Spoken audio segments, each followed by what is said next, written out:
আজকে সন্ধ্যায় হুট করে মেয়ের বায়না যে ক্লে কিনতে যাবে, রং পেন্সিল কিনতে যাবে। তাই তার বাবা ছেলে মেয়েকে নিয়ে বেরিয়ে পড়লো। স্বপ্নতে গিয়েছিলাম আমরা। ওরা আর কি খেলনাপাতি কিনবে, এই আর কি তাই কেনা হয়েছিল। আর এই যে ছেলে মেয়েগুলো আর কি এইখানে খেলনার জায়গা আছে, দেখেছে এগুলোই কিনবে, ক্লে কিনবে।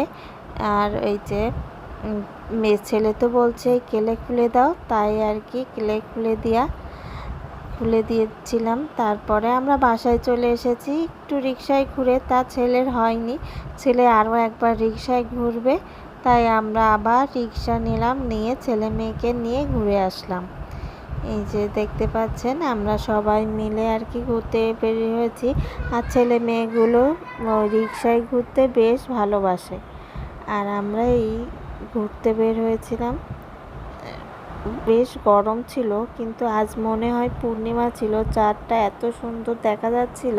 তারপরেও বলছিল যে চলো খাওয়া দাওয়া করি, তা ভাবলাম দুজনকে নিয়ে পেরে উঠবো না, তাই আর কি মেয়ে আবার বলছে সঞ্জিত কাকুর আখের রস খাবে, তাই আমরা আখের রস খেলাম হালকা পাতলা। ওইখান থেকে খাওয়া দাওয়া করে এই বাড়িতে হেঁটে হেঁটে চলে আসলাম। সন্ধ্যাবেলা ছোট্ট একটা ব্লগ শেয়ার করলাম।